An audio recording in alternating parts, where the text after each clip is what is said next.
नमस्कार, आप देख रहे हैं एसबीएन टाइम्स। शुरुआत करते हैं आज की कुछ प्रमुख खबरों के साथ। बंजारा समाज और मृतक के परिजन आज एसडीएम कार्यालय दोपहर 1:30 बजे पहुंचे। यहां एसडीएम की अनुपस्थिति में तहसीलदार किरण गहलोत को ज्ञापन सौंपा। ज्ञापन का वाचन जीवन कछावा गांव ओढ़ावा द्वारा किया है। ज्ञापन में कहा कि 4 मार्च 2024 को गांव भूंडिया रूंडी तहसील शामगढ़ के निवासी प्रकाश पिता सूरजमल, बेटी सुमन पिता प्रकाश, बेटा विशाल पिता प्रकाश बंजारा के द्वारा राजू, कालू, सोनू, गोविंद, लीलाबाई, नौजीबाई, गीताबाई की प्रताड़ना से तंग आकर आत्महत्या कर ली थी। मृतक प्रकाश के द्वारा 3 पेज का सुसाइड नोट भी लिखा था, जिस अनुसार उसने उक्त आरोपियों से तंग आकर आत्महत्या किया जाना लिखा है। इसमें उक्त आरोपियों के द्वारा मृतक की पत्नी नैनाबाई को गांव के चौराहे पर निवस्त्र कर मारपीट की गई थी एवं मारपीट निवस्त्र की जाने का वीडियो बनाया गया था। आरोपी वीडियो को सोशल मीडिया पर वायरल करने की धमकी देता था। आरोपियों के द्वारा मारपीट किए जाने की शिकायत मृतक की पत्नी एवं उसके परिजन के द्वारा थाना शामगढ़ एवं पुलिस चौकी चंदवासा में कई बार की गई, परंतु आरोपियों के दबाव में पुलिस के द्वारा स्पष्ट रूप से रिपोर्ट दर्ज न की जाकर आरोपियों के ऊपर कोई प्रभावी कार्रवाई नहीं की गई, जिससे मृतक एवं उसके परिजन आहत थे। मृतक को आरोपी गण धमकी देते थे कि गांव में आया तो जान से मार देंगे, जिससे मृतक प्रकाश कंबल बेचकर आने के बाद गांव में नहीं आ रहा था एवं आरोपियों के डर से उसके प्रकाश के द्वारा रात्रि में अपने खेत पर जाकर बच्चों सहित पेड़ से रस्सी बांधकर फांसी लगाकर आत्महत्या कर ली। उक्त घटना से पूरे गांव के आसपास एवं आसपास क्षेत्र में आक्रोश है। था कि तुम घर पे आओगे तो मैं तेरी औरत का वीडियो वायरल कर दूंगा और मेरे बाद पुलिस पकड़ भी ले जाएगी। तो मेरे बाद में धमकी देता था, धमकी देता उसको देता था, उसको मेरे पति को कमल में धमकी देता था वो, तो इसलिए मेरा पति घर पे नहीं आता था। तो उसने बोला कि मैं पुलिस भी ले जाएगी मेरे को, तो मेरे पास में बहुत पैसा है, मैं तो पैसा देके करोड़ों रुपया मेरे पास में करोड़ों रुपया देके बाहर निकल जाऊंगा। तुम गरीब हो, क्या कर लेगे हमारा? तुम्हारे पास में क्या है? नंगी हो तुम, तो कुछ भी नहीं है तेरे पास में। तो उसलिए मेरा पति आता नहीं था और ये आने के बाद में बहुत समझा के मैंने बुलवाया, तो उसने मेरे से मिलने का बहाना से लड़का लड़की बुला के और उसने उसकी आत्महत्या कर ली। तो उसमें किसका हाथ था मेरे को खुद को मालूम नहीं था, मैं घर पे थी। तो फिर मैंने देखा जाके, तो सबने देखा, गांव वाले ने, तो मेरा लड़का लड़की था। किसको दोषी मानते हो आप? राजू, नौजीबाई। राजू लगता क्या एक्चुअल में आपके? कुछ भी नहीं लगता है, गाँव में लगता है वो। अच्छा, गाँव में कुछ भी नहीं लगता है, परिवार में भी नहीं है, गाँव में गाँव में निवासी आप? बेइज्जत किया उसने, कुछ भी नहीं लगता है वो मेरे। मकान गिरना चाहिए ऐसा कितने वादा। लोग दोषी है इसमें? इसमें 7 लोग हैं। इसमें नौजीबाई है, इसमें लीलाबाई है, राजू है, उसके बाद वीडियो था, उसने वायरल करने की धमकी दी। सोनू है, सरकार ने हमारे गोविंद है। एक बोलिए। अब क्या चाहते हो? मेरे को तो यही चाह रहा है कि मेरे कुछ भी नहीं बचा है। मेरे तो लड़का लड़की भी छोटे छोटे सब चले गए हैं, पति था वो भी चलेगा, मेरी एक ही जान है। बस उनको फांसी चाहिए मेरे को, और उसका मकान सब गिराना है। काल की रत में नहीं गिराओगे तो मेरी जान जाएगी। वो सब आप शासन के जवाबदारी है इसका। और राजू को मेरा नैनी के नाम है। एसडीएम साहब को ज्ञापन देने के लिए आए थे। क्या मांगे? ये मांगे कि आज से 3 महीने पहले नैनी बाई मेलखेड़ा जा रही थी, तो रूंडी के बस स्टैंड पर बैठी थी, बस की इंतजार कर रही थी। तभी राजू और राजू के घर वाले सभी साथी पूरा परिवार मिलके इनको निवस्त्र करके एक आधा घंटे तक बहुत मारपीट की, 1-2 घंटे तक। उसके बाद में राधाबाई और सीताबाई इनको बचाने के बीच बचाव करके इनको घर के ले गई। हम लोग बाहर थे, तब हमको फ़ोन किया इन्होंने कि ये घटना हुई हमारे साथ में, निवस्त्र करके हमको मारपीट बहुत की है। हमने बोला आप चंदवासा चौकी पे इनको जाके रिपोर्ट दर्ज करवाओ। हमने इनको चंदवासा चौकी पे भेजा, वहाँ पर इन्होंने अपनी पूरी रिपोर्ट लगाई, निवस्त्र की लिखाई। वहाँ से इनकी रिपोर्ट बहुत कमज़ोर हुई है, वहाँ निवस्त्र की कोई रिपोर्ट लिखी नहीं है। इन्होंने ये निवस्त्र का बोला था, बाकी चंदवासा चौकी पुलिस ने अच्छे से कार्रवाई नहीं की। उसके वजह से पीड़ित परिवार गरीब आहत में था। उसके बाद राजू बार इनको वो एक वीडियो बनाया था उन्होंने नंगी निवस्त्र का, तो प्रकाश को बार धमकी देता था कि मैं ये वीडियो वायरल कर दूंगा। उसके बाद में प्रकाश ने उसकी पत्नी को बताया, एक उसके साले को बताया फ़ोन में कई बार कि मेरे को बार राजू धमकी देता है वीडियो वायरल करने की, गाँव आएगा तो वीडियो वायरल करेंगे। उसके बाद में प्रकाश 4 महीने बाद में कम्बल से आया और दोनों बच्चों को, और उन्होंने फांसी ले ली। घटना के उस बड़े बड़े अधिकारी तहसीलदार गण महोदय आए, एसडीएम साहब जी आए। हमने एसडीएम साहब से मांग की कि हमारे परिजन के साथ में इतना बड़ा दुर्घटना हुई, आरोपी का मकान टूटा जाए। आरोपी ने इलीगल मकान बना रखा है। बार बार आरोपी धमकी देता था इनको, पैसे के जोर बताता था। उसके बाद में एसडीएम साहब ने हमको आश्वासन दिया, हमने एक वीडियो बनाया एसडीएम साहब का। उन्होंने बोला कि इनकी एक जांच होगी, उसमें अगर मकान इलीगल मिलेगा तो हम इनको 100% इलीगल मकान इनको 3 दिन में तोड़ को आपको दे देंगे। हमें इनका पोस्टमार्टम करना है। इसके बाद हमने एसडीएम साहब को पोस्टमार्टम के लिए ये लाश सौंप दी। उसके बाद में हमने लाश का अंतिम संस्कार कर दिया। उसके बाद में हम कल फिर एसडीएम ऑफिस में आए तो हमें एसडीएम साहब मिले नहीं। एसडीएम साहब का ट्रांसफ़र हो गया। उसके बाद में तहसीलदार साहब के पास हम गए। तहसीलदार साहब बोल रहे कि इसका 10-11 दिन बाद में होगा।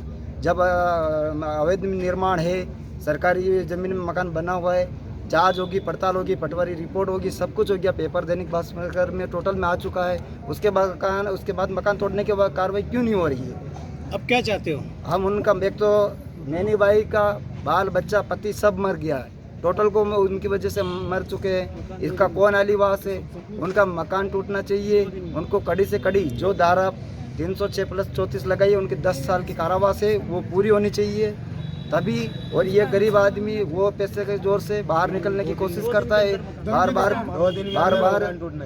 ये परिवार के ऊपर फिर भविष्य में आगे चल के राजू और उनके परिवारों के पास से खतरा भी है, क्योंकि ये गांव में दबंग आदमी,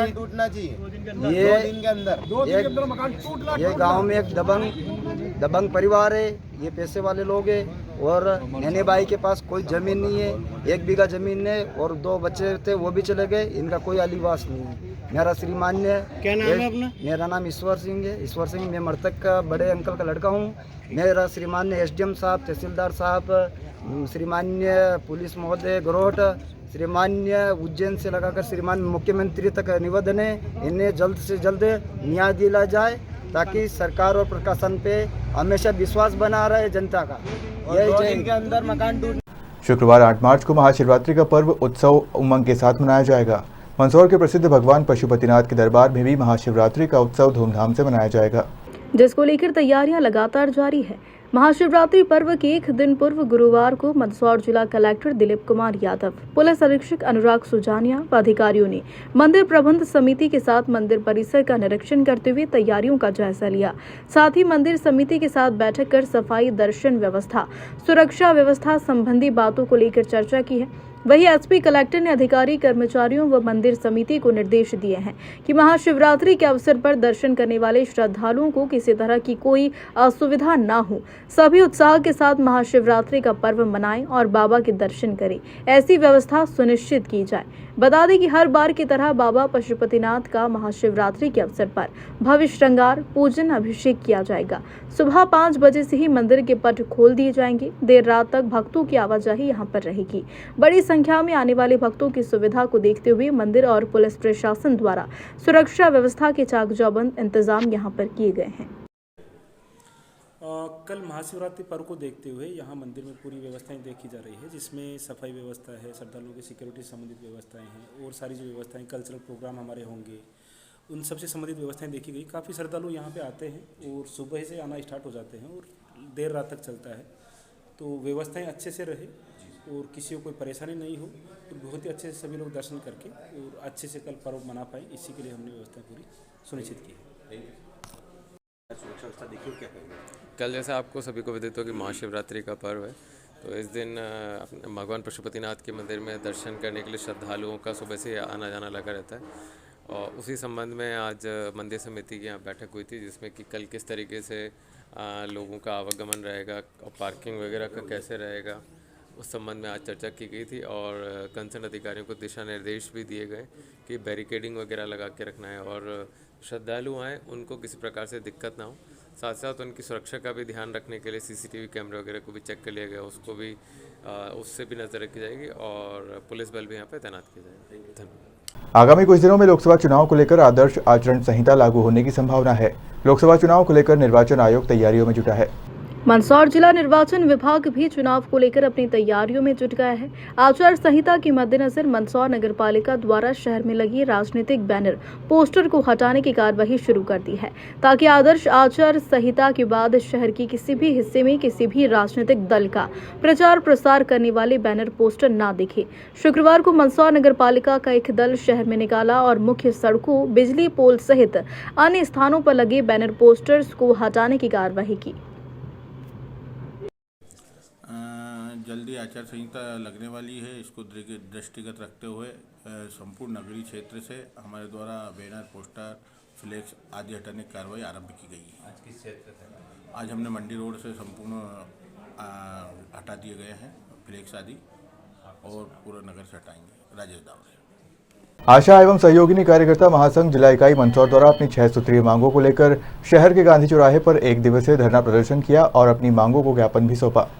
ज्ञापन में बताया गया है कि मध्य प्रदेश शासन के स्वास्थ्य एवं परिवार कल्याण मंत्रालय के अधीन प्रदेश में 84,000 आशा एवं सुपरवाइजर कार्यकर्ता है, जो ग्रामीण एवं शहरी क्षेत्र में लोगों का स्वास्थ्य संबंधी जानकारी, टीकाकरण, स्वच्छता, जच्चा बच्चा देखभाल, संस्थागत प्रसव आदि के अलावा राज्य सरकार इनसे कई अन्य कार्य भी संचालित करवाती है।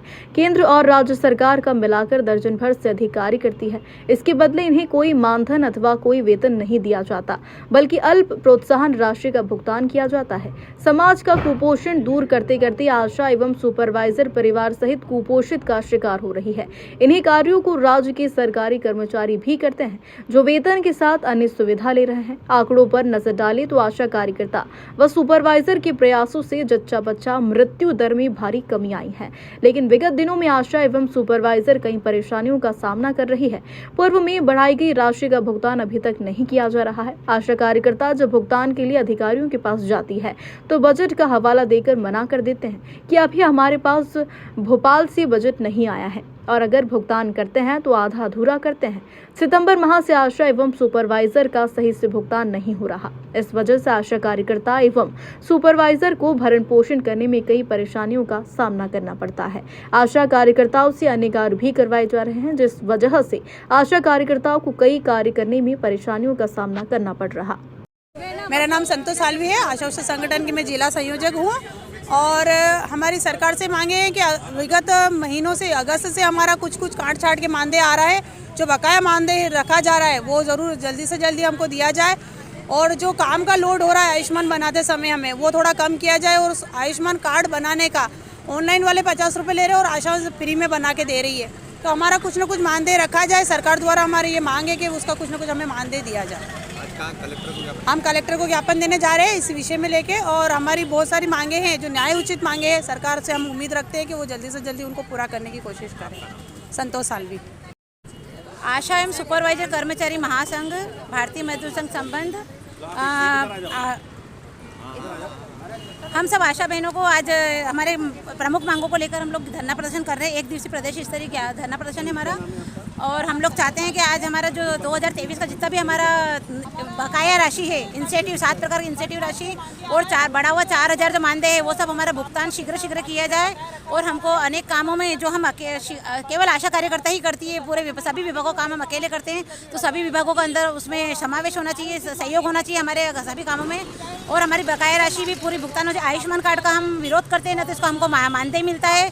और दूसरी बात कि हमारी बहनों को तकनीकी ज्ञान भी नहीं है इस काम की हमको तकनीकी ज्ञान भी नहीं है, और हमारी बहन इतनी परेशान हो रही है कि अपने बच्चों को परीक्षा देने के लिए पढ़ाने के बजाय उनको आयुष्मान कार्ड करवा रही है। सरकार की धमकियाँ मिल रही है कि वरना नौकरी से निकाल देंगे, तो उस धमकी के कारण बहनें बहुत परेशान, बिना पैसे के काम करने में मजबूर है। आज कहाँ कलेक्टर में ज्ञापन? हाँ, कलेक्टर साहब में ज्ञापन है। क्या नाम आपका? भारती सोलंकी। मारपीट के मामले में उचित कार्रवाई और बदमाशों के खिलाफ गंभीर धाराओं में प्रकरण दर्ज करने की मांग को लेकर मंदसौर जिले के अफजलपुर थाना क्षेत्र के गांव धतुरिया का एक परिवार पुलिस अधीक्षक कार्यालय पहुंचा और न्याय की गुहार लगाई। घायल फरियादी संजय पिता बंशीलाल राठौर ने कहा कि निर्मल गिरी गोस्वामी पिता कारूगिर गोस्वामी और कन्हैयालाल पिता भरतराम धनगर दोनों निवासी ग्राम धतुरिया उसे घर से खाना खिलाने की बात पर लेकर गए और फिर गंभीर मारपीट की, गाली गलौज और जान से मारने की कोशिश की। इतना ही नहीं, पीड़ित का आरोप है कि बदमाशों ने उसे कुएं में डालने के भी प्रयास किए। मारपीट की इस घटना में संजय को सिर में गंभीर चोटें आई है, जिसका उपचार जिला अस्पताल में जारी है। मामले में अफजलपुर थाना पुलिस ने बदमाशों के खिलाफ खिलाफ उचित कार्रवाई नहीं की, बदमाश खुलेआम घूम रहे हैं, जबकि पुलिस ने घुमा फिराकर मामला दर्ज किया और असल वजह पुलिस कार्रवाई में दर्ज नहीं की गई, जिससे कि बदमाशों को और फायदा पहुंचेगा। उचित कार्रवाई और न्याय की गुहार लेकर पीड़ित परिवार घायल को लेकर शुक्रवार को पुलिस अधीक्षक कार्यालय पहुंचे हैं और दोनों बदमाशों के खिलाफ हत्या के प्रयास की प्रकरण दर्ज करने की मांग की है। मेरे साथ मारपीट की लोगों ने। कौन कौन लोग थे, क्या हुआ था? एक तो निर्मल गिर था, वो कन्हैया गायरी था। उन्होंने आगे ले जाके मेरे को मारा और फिर कुएं में पत्थरबाजी करके कुएं में धकेल दिया। क्या हुआ था, किस कारण मारपीट? कुछ कारण नहीं, कुछ मैं तो खाना खाने गया था, खाना खा के बाहर निकला, जिससे हाथ धोया वहाँ से हम कुछ बात कर रहे थे, उन्होंने पीछे दौड़े मेरे और उन्होंने वहाँ मारा, मेरे को कुएं में धकेल दिया पत्थरबाजी करके। क्या शादी ब्याह में गए थे आप? नहीं, वो शादी गांव में थी, एक देने का निमंत्रण था। मैं तो काम से आया कि वहाँ शाम को खाना खाने के लिए चला गया था। कौन लोग थे वो मारने वाले? वो एक तो निर्मल गिर था और कन्हैया गायरी था। क्या नाम है आपका और कहाँ रहते हैं? मैं संजय दत्तपुरा रहता हूँ। अर्जुन राठौर, ये मेरा भाई है, गांव दतुरिया में। इसको निर्मल गोस्वामी और कन्हैयालाल गायरी ने दोनों ने मारा है और फिर कुएं में धकेला है। सिर फटा है इसका और कान पर चोट आई। कल अफजलपुर थाने से आए थे आरएल कटारा नाम से एएसआई। इनने जो बयान दिया है कि मेरे को मारा है और कुएं में धकेला है, तो वो एफआईआर में सुबह मैंने उसी टाइम उनसे बोला है कि मुझे इसकी फ़ोटो दे दो या फिर मैं कॉपी दे दो या बता दो। तो बोले कि नहीं, आप थाने पे आके कॉपी ले जाना। रात को मैं थाने पे गया था, उन्होंने कॉपी दी, मैंने आके पढ़ी उसे, तो उसमें उन्होंने लिखा है कि डर की मारी भागा और कुएं में गिर गया, ताकि इनने बयान दिया था कि मुझे मारा और कुएं में धकेला है। झूठी एफआईआर हुई। सामने वाले को उन्होंने गिरफ्तार भी करा था, वहाँ पे बिठा के आपसी समझौता हुआ, वापस उसको छोड़ दिया है और रात को फिर वापस घर पे ही थे। और सुबह मेरे पापा से भी उनने झगड़ा करी है। अभी सुबह भी बातचीत हुई थी, इन दोनों के आपस में फिर झगड़ा हुआ घर पे। और वो खुलेआम गाँव में घूम रहे हैं। रंजिश वगैरह है पुरानी? पुरानी ऐसी कोई रंजिश नहीं है, नॉर्मली बैठे थे, ऐसी कोई गाली गलौज पहले कुछ नहीं हुआ ऐसा। क्या चाहते हैं आप? हम उनके ऊपर कार्रवाई चाहते हैं, सख्त से सख्त, और 307 की धारा लगाई जाए उनके ऊपर। क्या नाम आपका? अर्जुन राठौर। मंदसौर नगरपालिका परिषद की बजट बैठक गुरुवार को नगरपालिका कार्यालय के सभागृह में आयोजित हुई।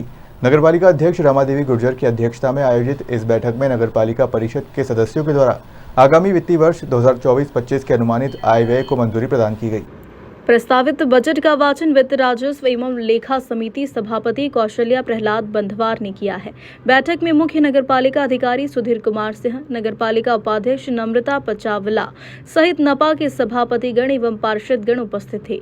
प्रस्तावित बजट में अगले वित्तीय वर्ष के लिए 484 करोड़ 19,12,000 रुपए की आय तथा 483 करोड़ 87,32,000 का व्यय अनुमान है।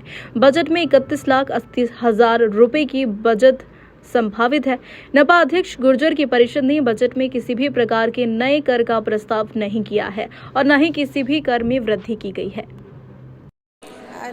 नगरपालिका परिषद में वित्तीय 24-25 में 484 का बजट पास हुआ है। इसमें कोई नया कर चालू नहीं किया गया है और तेलिया तालाब का संधिकरण किया गया है।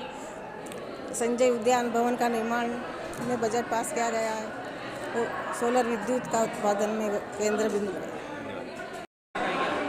2024-25 का हमारी सम्मानीय हमारी राज्य समिति के सभापति महोदय ने जो बजट पेश किया है वो मंदसौर नगर के चहुमुखी विकास की ओर बहुत ही अच्छा कदम है और मैं उन्हें बहुत बहुत धन्यवाद देना चाहती हूँ कि आपने बहुत अच्छा हमारे मंदसौर के विकास के लिए और हमारी जितने भी मंदसौर में विकास कार्य हैं उसके लिए बजट पेश किया है।